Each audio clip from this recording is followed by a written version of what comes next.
Legend tells that somewhere in South America, there is a great city of gold, El Dorado. A fabulously rich and sophisticated kingdom that was once home to thousands of people living deep in the heart of the Amazon jungle. This was a stone city with squares and grand plazas and wonderful buildings with columns and carvings and statues. To most people, it was just a legend. But for British explorer, 57-year-old Percy Fawcett, it was real. It wasn't that far-fetched to imagine that somewhere deep in Amazonia, there was a major civilization. Convinced he knew the location of this lost world, he spent years searching for it. He was someone prepared to put his life on the line, head off into the middle of nowhere, and do whatever it took to achieve his goal. With his son Jack and his best friend Raleigh, Fawcett set out in 1925 to find it. They were convinced that this was going to be a great success and that they were all going to be really rich. 30 days into their journey, Fawcett wrote to his wife, "You have no fear of any failure." Then all three vanished. This is the story behind Percy Fawcett's dream. And it seems that he may have been onto something. There really may have been a great civilization in the jungle, but its riches were not gold. The true secret of the real El Dorado was something with the amazing power to completely transform all our lives.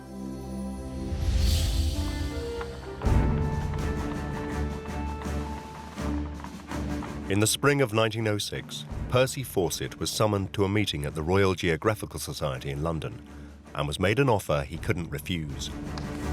Fawcett, have a look at this. The Bolivian government wanted someone to map its borders with Brazil, and 39-year-old Fawcett was perfect for the job. His family motto was "Difficulties be damned." All his life he excelled at everything he had ever done. He was a first-class cricketer, an officer in the Royal Artillery, and a former British Secret Service spy in Morocco.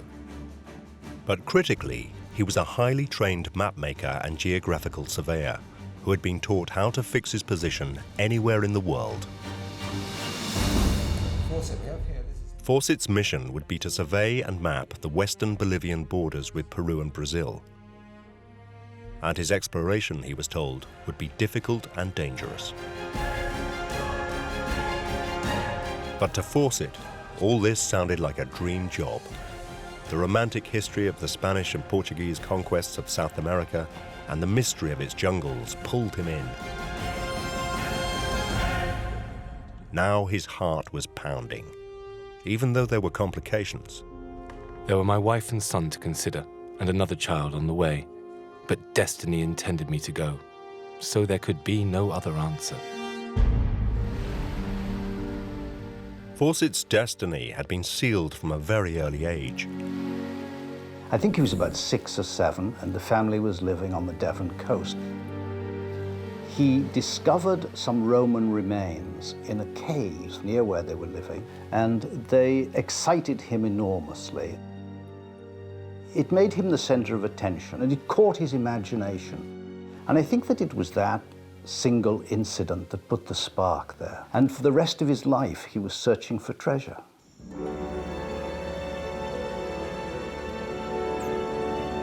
It was this thirst for adventure that made the Amazon job so irresistible.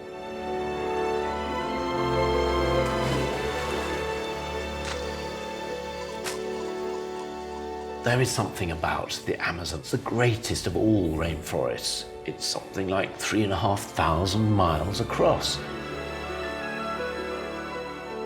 And I think it's that mystery that somehow got to Fawcett, drew him out there and away from all he'd loved into a place of danger. From 1906 to 1911, Fawcett made several difficult surveying expeditions into the Amazon jungle. Fawcett was a person who had really extraordinary field skills, and it's important to realize that the kinds of work that he did do was not easy at all. Not only did Fawcett have to deal with the hostile environment, Disease fevers of one kind or another were everywhere. People were going down within days of starting work in these areas. But to make it worse, Fawcett was surveying in an area crawling with dangerous locals. He was in one of the most contentious parts of the Amazon, in one of the most inflammatory periods in Amazonian history. There were very hostile tribes in the very areas he was going through. There were roaming gangs, people who threatened your lives, people who were killing people.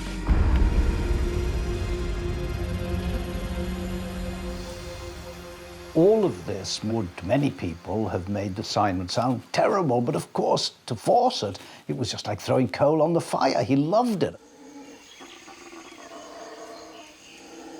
But as the years passed by, something else was beckoning him. Fawcett was becoming hooked on exploring the Amazon jungle.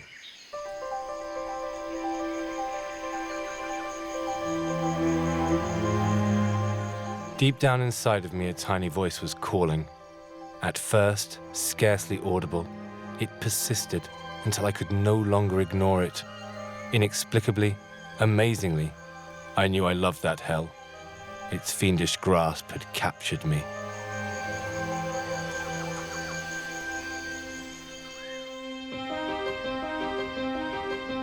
Fawcett realized that the surveying work was holding him back, and by 1911 he had had enough and resigned. Fawcett once said that he much preferred the company of savages to civilized boors. I think that says a lot about the man, that he was someone who was a maverick, who was an outsider, who wanted freedom, who sort of embraced the wilds somehow.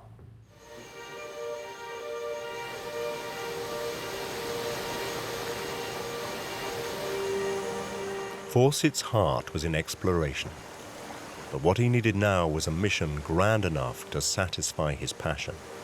When he first went out and was surveying, he heard stories of an advanced civilization in Brazil. He was on to the gossip, these stories that twirled around and swirled around these areas. He didn't reject them, he rather accepted them. And it was those stories that led him piecing them together like a jigsaw puzzle. I had by this time heard in several places vague traditions about the remains of the ancient civilizations, and my imagination was stirred by them to such an extent that the urge to investigate was becoming more and more insistent. We knew that there were incredible civilizations in the highlands and in Mexico, so why would there not be, in the heart of Amazonia, some extraordinary civilization that people just hadn't gotten around to finding? Then in the same year Fawcett stopped surveying, the ancient Inca ruins of Machu Picchu were discovered in the Peruvian Andes by the US. It was the most important find in South America since the days of the Spanish conquest. This really fired Fawcett's belief. He became certain that there had to be something even more fabulous out there. Machu Picchu's romantic discovery was recent news, but my objective dated much earlier than the Incas, and I felt it was to be sought farther east, in the wilds still unknown. All the great Indian tribes had traditions of a once great civilization to the east. He was in an area which was at the confluence not just of the Inca civilizations, but also the confluence of Bolivian civilizations and these upper Amazonian civilizations. And those areas were talked about with a great deal of interest in the early exploration in the 1500s.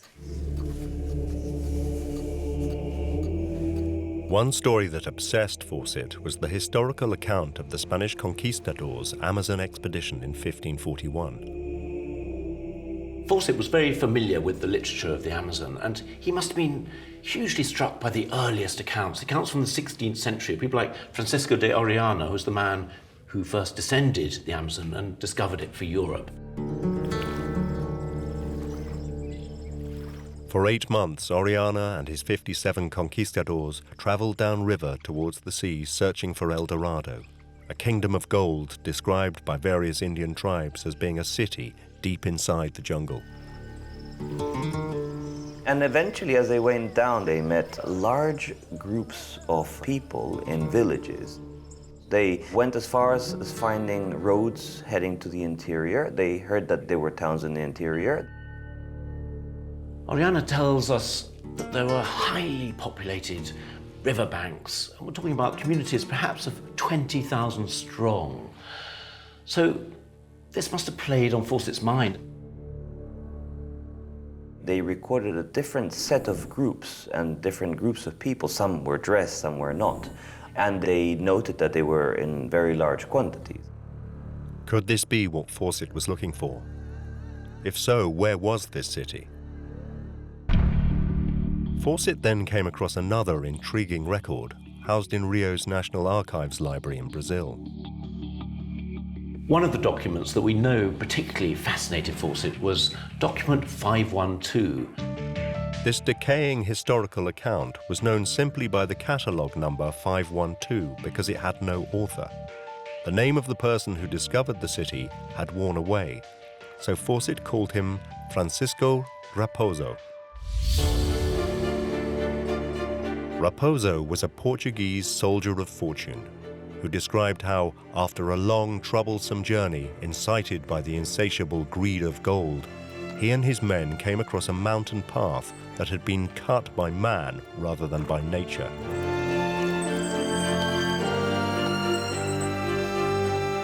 And when they reached the top, they saw a spellbinding vista, a huge deserted city.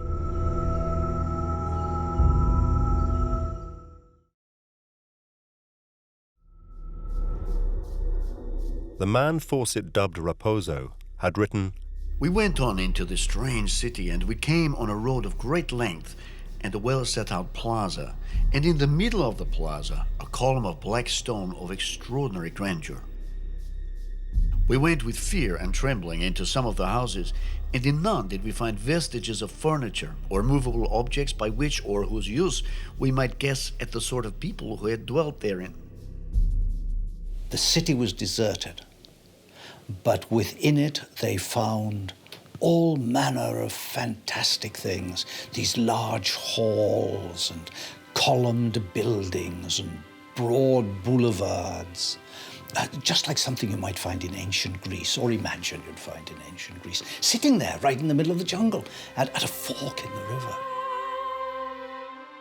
We marveled that this place had been abandoned by those who had formerly inhabited it, for with all our careful investigations and great diligence, we had met no person in this wilderness who might tell us of this deplorable marvel of an abandoned city whose ruins, statues, and grandeur attested its former populousness, wealth, and its flourishing in the centuries past.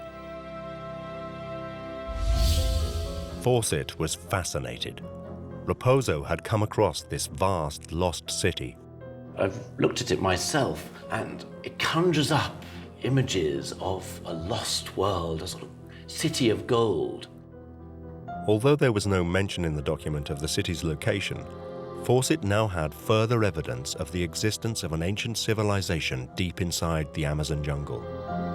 And he was also convinced that this was the same city that Oriana had seen 200 years earlier. It was exactly what he was looking for. It was proof positive. This wasn't his imagination. This wasn't something he'd made up or that was just the myth story of native peoples. Here we had it in black and white. Had Oriana and Raposo seen the lost city of El Dorado?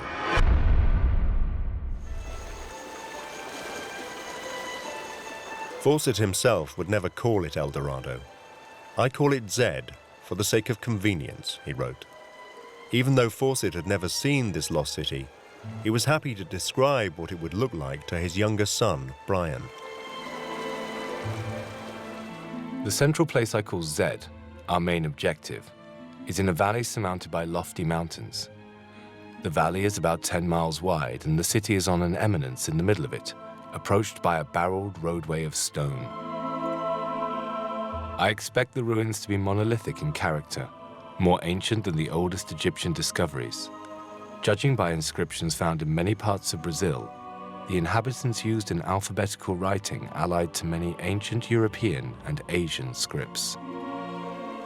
We don't really know an exact moment when Zed came into his mind. He had always believed that there were certain places in the world that were home to advanced civilizations.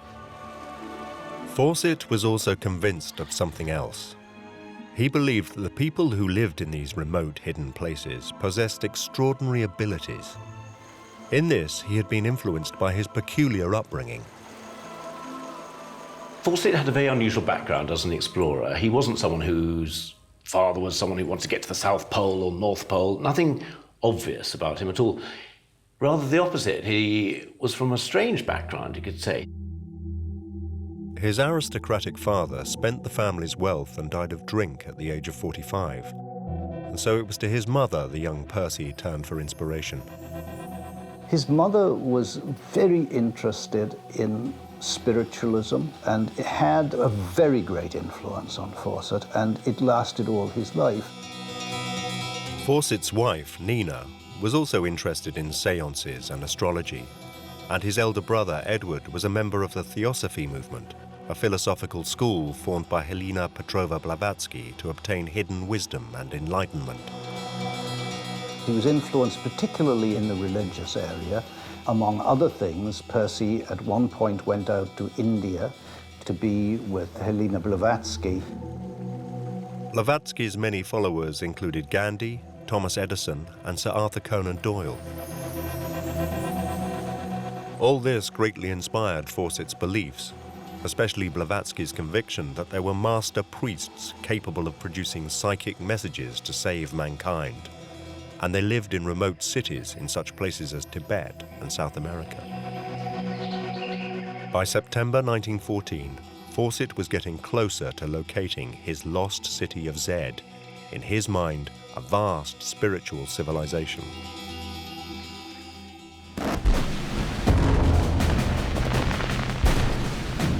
But before he could go, the First World War broke out. Fawcett found himself in the thick of it on the Western Front. He fought some of the major battles and was very active, was mentioned in dispatches, was promoted in the field to colonel. I think that for several days he was actually a general.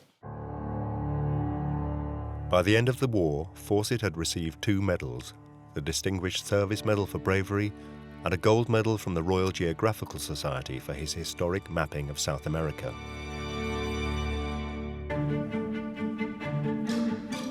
But his obsession hadn't left him.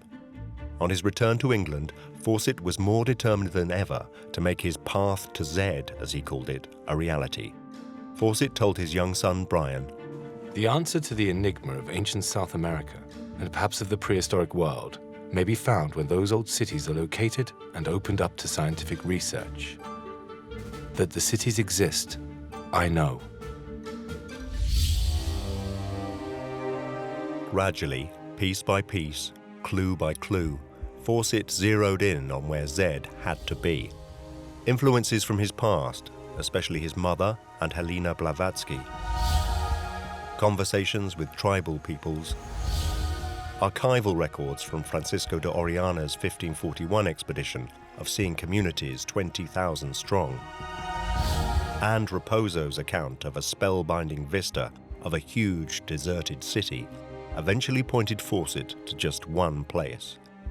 His lost city of Zed lay alongside the Xingu River in an area of southwestern Brazil called the Mato Grosso. All he needed was the money to get there. But Fawcett was facing severe setbacks. Britain was exhausted after the war and experiencing a severe economic collapse. To return again would take every penny I could find. I came out of the war convinced that as a world power, Britain was on the wane. Many thousands must have come through those 4 years of mud and blood with the same disillusionment. Raising money for another Amazon expedition proved almost impossible. His hopes were dashed very quickly. He had hoped that the Royal Geographical Society would provide the funds. He found that there wasn't money to come. Money wasn't the only thing Fawcett had to contend with.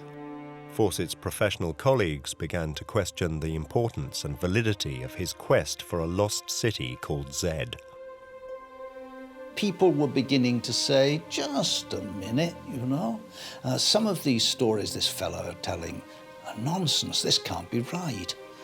It doesn't make sense. Do we really want to finance this stuff? Many felt that the lost city of Zed could not exist for environmental reasons. They argued that the soil of the Amazon was simply not productive enough to support a large society.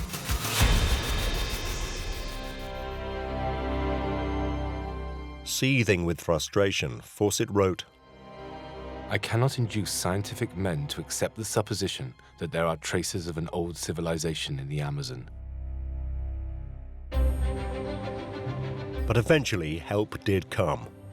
Although the Royal Geographical Society couldn't pay for Fawcett's next expedition, they did support his application with the Brazilian government to secure some money.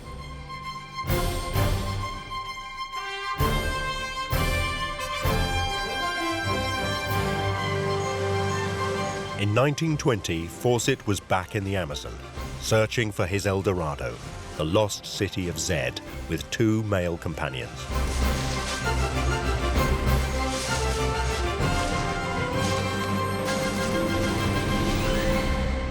But the expedition didn't go smoothly.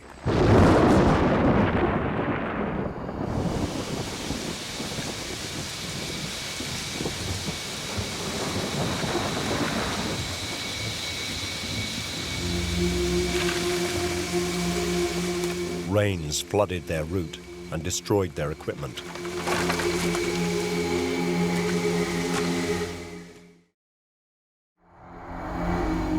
Four weeks into their journey, their animals started to die. A starving dog had to be shot, and Fawcett killed one of their horses to put it out of its misery.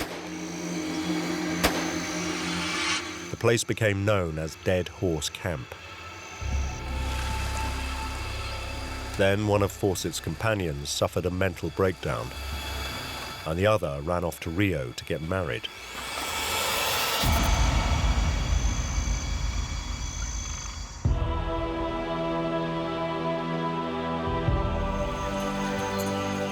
Undeterred, Fawcett carried on alone. He really was obsessed with finding this city. People were falling sick all around him, but somehow it didn't seem to affect him. He could go on and on and on. All explorers are driven people. You've got to be driven. You've got to be someone who is able to hang on to your vision, whatever you come across. And yet, this is a man apart. He really was a fanatic.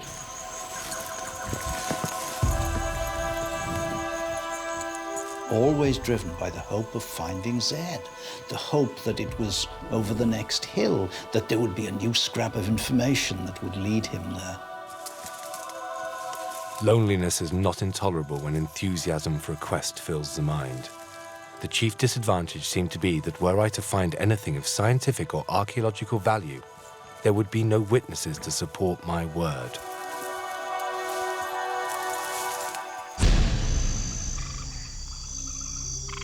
Soon, finding Zed became the least of Fawcett's worries. The rainforest looks incredibly abundant. It looks like the perfect place to survive in. But the soils are thin. A lot of that food is right up in the tree canopy. Up there, the monkeys. Your greatest danger is starvation. Starvation sounds almost unbelievable in forest country, and yet it is only too likely to happen. And after 3 months alone in the jungle, exhausted, without food, and close to death, Fawcett abandoned his expedition.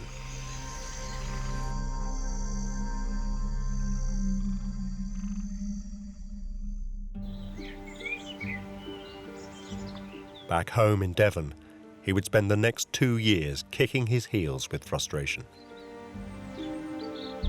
The last few years have been the most wretched and disillusioning of my life, full of anxieties. My wife and children have been sacrificed for it. I think that his wife and children missed him enormously.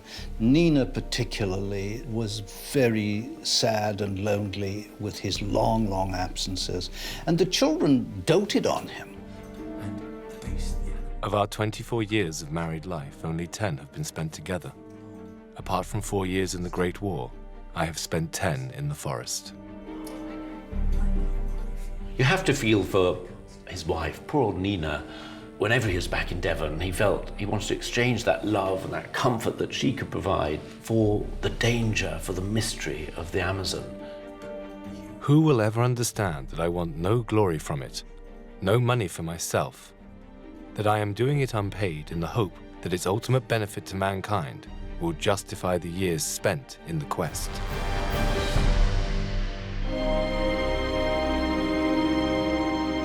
In desperation, Fawcett went to New York to find backers for his next expedition. These kinds of expeditions were quite costly.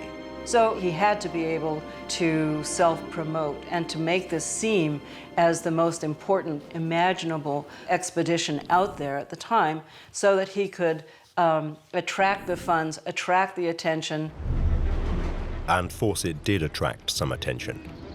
His promotional speeches convinced scientific institutions like the Museum of the American Indian and the American Geographical Society to support his journey with $1,000 each. But it wasn't nearly enough. He gave a series of lectures, he went round to see big business. Fawcett was not a man to bring doubt into his conversation. He spoke very forcefully. But he still couldn't raise the money and was forced to come up with a new plan. Fawcett was quite a bit of a self-promoter. He constructed things as what we might call a kind of reality show, in which he would then be able to catapult himself into an icon of exploration.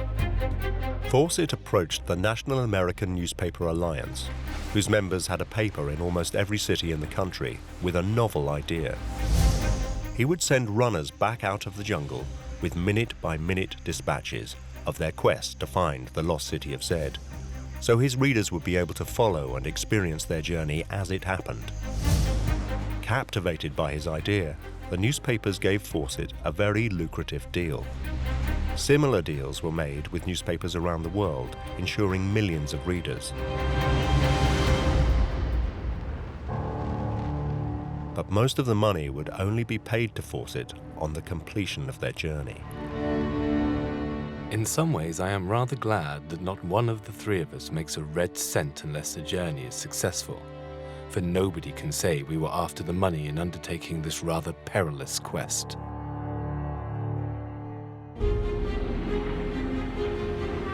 In 1924, Fawcett was back in Britain.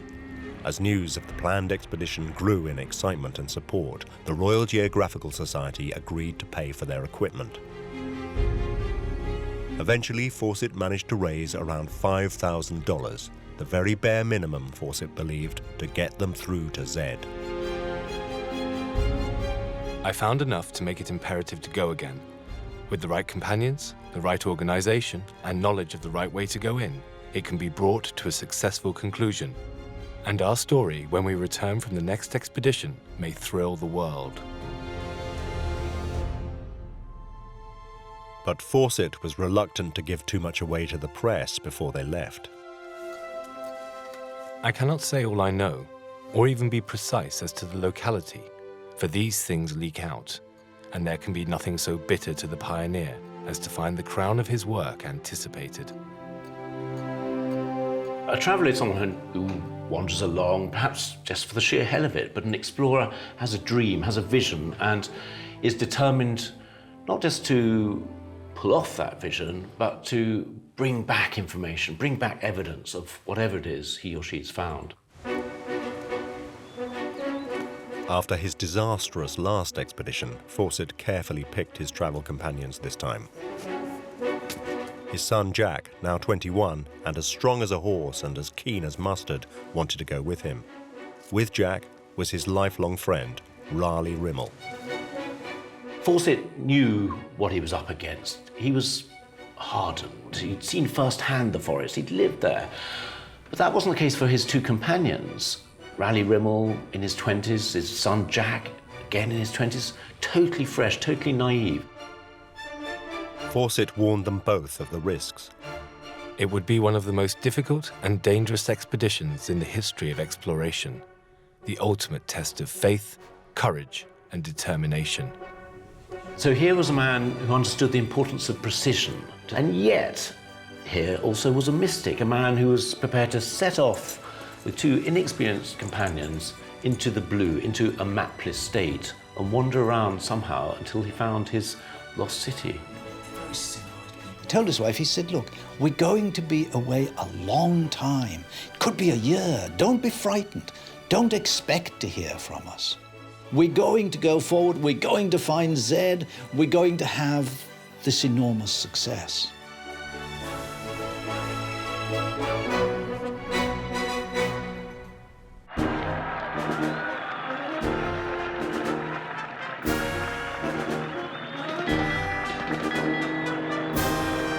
In January 1925, Fawcett, Jack and Raleigh sailed from New York to Brazil, watched by the world's press. It was a world-renowned expedition, and it was being followed very closely. By this time, they had been interviewed by all of the major newspapers. People were really excited that they were going off to find a lost civilization, and they believed they were going to do it. And so there was indeed a huge send-off. He was a major celebrity. Front page news.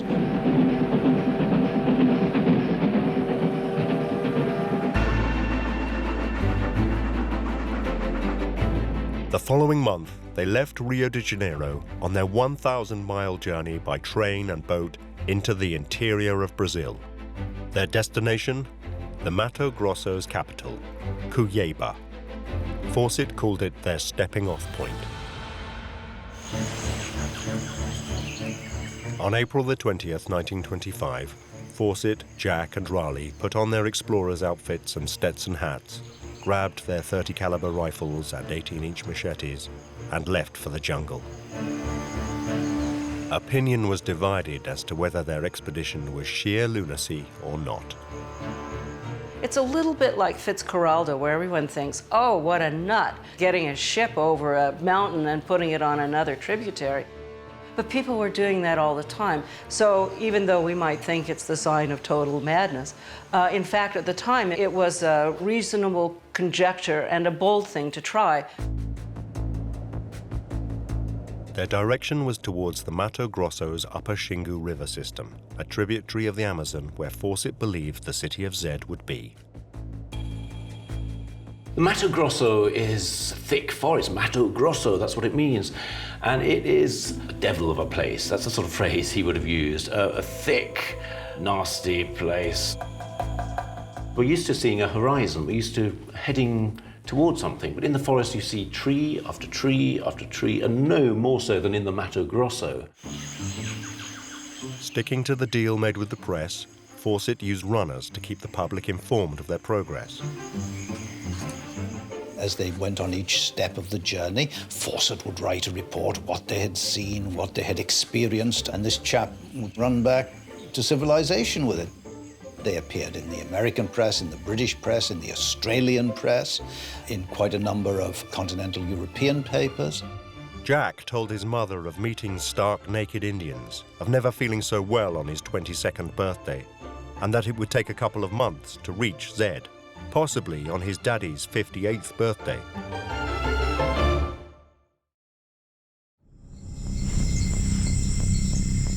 In fact, things were now becoming difficult for the explorers. In Fawcett's private letters to Nina, another story emerged. Along with descriptions of the difficulties of traveling, he revealed how Raleigh's foot had been poisoned by the insects. I suspect constitutional weakness, and I fear that we shall be handicapped by him, he wrote. There was Raleigh's foot. It was painful. It was slowing them down. Fawcett warned him that there would be no way out if it got any worse, but Raleigh refused to go back. Raleigh felt that he'd come all this way. They were so close to the great treasure. He wasn't going to drop out at this stage, no matter what. They were also approaching an area where there were tribes known to be aggressive. It was Fawcett's hope that he would be able, as he had in the past, to make friends quickly, to gain their confidence, and in fact, more than their confidence, to gain their generosity because they needed their food. It is obviously dangerous to penetrate large hordes of Indians traditionally hostile, but I believe in our mission and its purpose. I believe our little party of 3 white men will make friends with them all.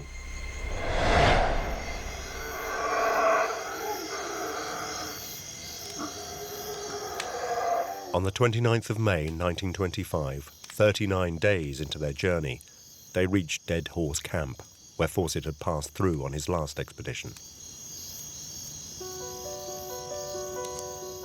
Fawcett sat alone. We know this because Jack also wrote and said that his father had sat alone and wrote to his beloved Nina back in Devon.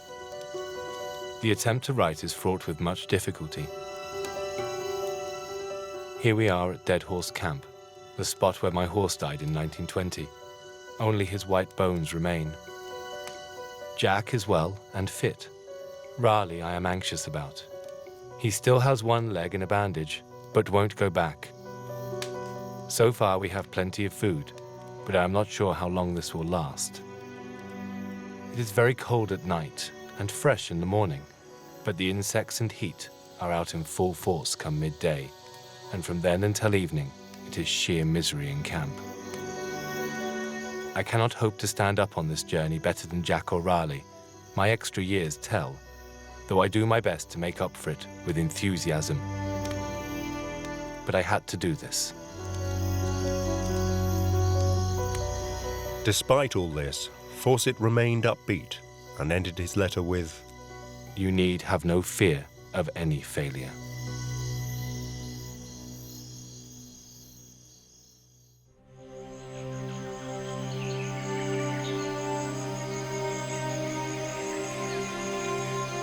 The next day, Fawcett gave the guide Nina's letter and waved him goodbye. These were the last words to his wife. With just Jack and Raleigh as company, he headed out into uncharted territory.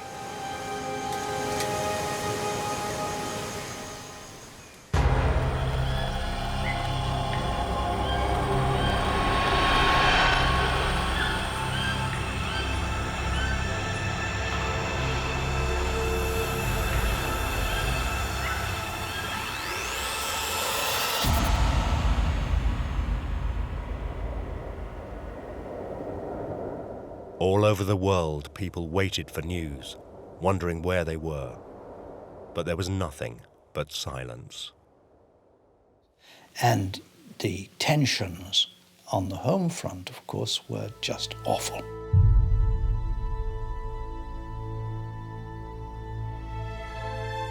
Nina had this great faith in him. She did believe that all was well. Even 2 years after Fawcett had vanished, Nina believed he was coming back. Any day now may bring a cable from my husband announcing that he is safe and is returning with Jack and Raleigh. To read her correspondence is heartbreaking. 10 years after he disappeared, she still believed that he would turn up any day, that he was still alive, probably at that point that he was living in Z. But the news she longed for never came. And despite the many search parties sent out to try and find them over the years, their bodies have never been found.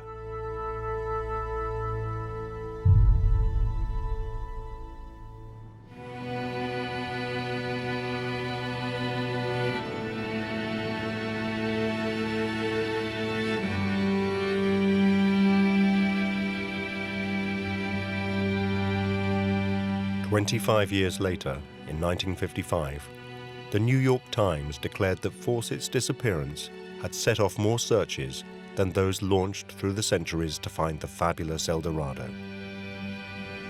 Were they killed by Indians, as most believe, or did they die of hunger, or was it something else? I don't think he was killed by hostile Indians. I don't think he was bitten by a snake. I don't think he was swept away by floodwater. I don't think he's still living out there and immortal in some Shangri-La, some city of gold. I think one or other of them stumbled, fell, couldn't keep on going any longer because of disease. And then the others had a choice. Do we stay with this dying man, our companion, or do we head off and go for help? Well, there's no help available out there, and I'm afraid they probably all died together.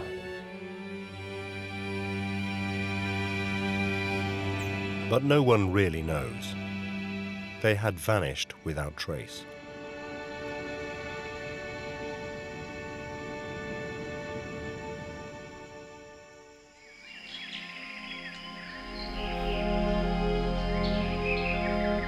Did Percy Fawcett and his companions die in vain? Were all those doubters right?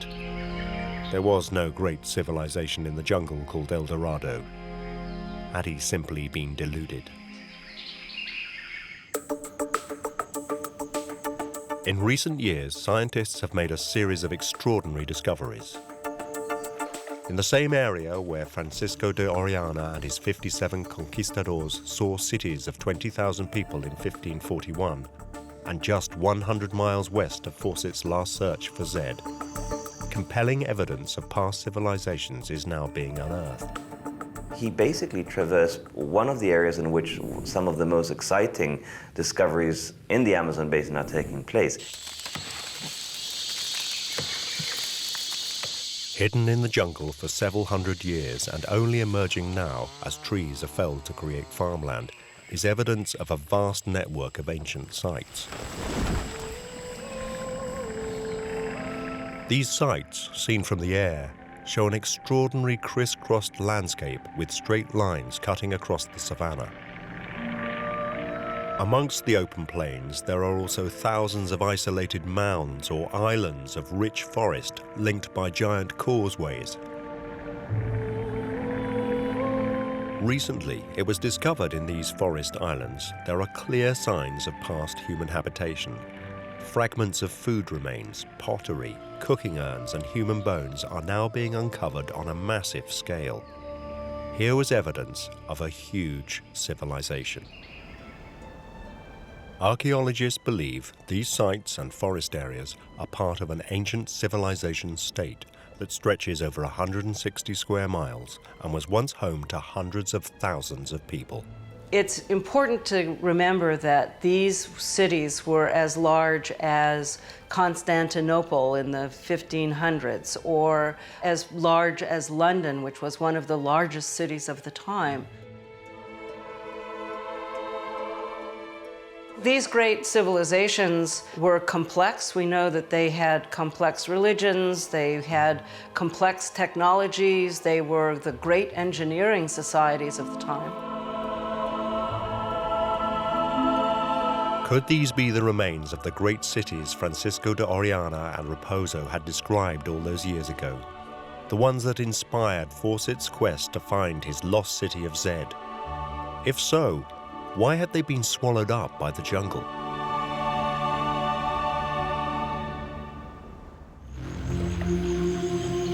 The answer is almost certain, that the people met the fate of all the other Indians who were killed by disease brought in by European explorers.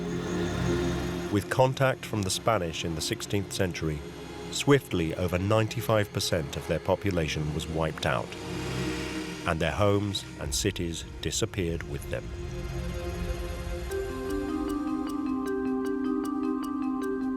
But how did these great civilizations exist at all if the most modern agricultural techniques can't seem to make the jungle productive today? How did these large communities of the past manage to do it?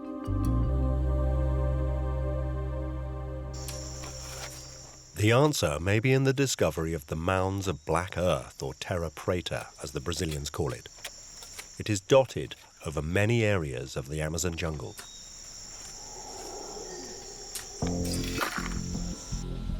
When scientists analyzed this terra preta, they discovered that it contained a mixture of common Amazon yellow soil and organic waste.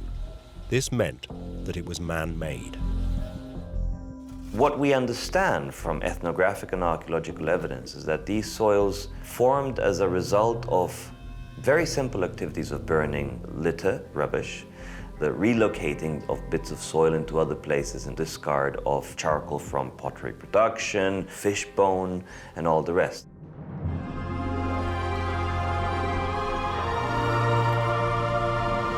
The extraordinary thing about this black soil is how productive it is. It produces incredibly high yields. If communities, rather than just plant and harvest the yields that would come out of very poor soils, were able to modify soils, then larger populations could be had, larger villages could be had, and hence larger societies could be had. It does seem incredible that where we now can't do anything with the soil, this ancient civilization had brought about an agricultural miracle. Existence of these large populations was predicated on the use of terra preta. It increases productivity in the same way that irrigation increases productivity in dry lands, or terraces increase productivity on mountainous lands. Terra preta is so remarkable that scientists are now working out how to reproduce it so it can be used all over the world. I think that what we're going to see is that it's going to play a major role in enhancing the productivity of small and medium-scale agriculture, and also to provide livelihoods and sustenance for rural populations in much of the world. So Percy Fawcett was onto something. There really was a society out there that may well have had a great treasure to share with us. But it wasn't gold. As he himself had once written, The answer to the enigma of ancient South America, and perhaps of the prehistoric world, may be found when those old cities are located and opened up to scientific research. That the cities exist, I know.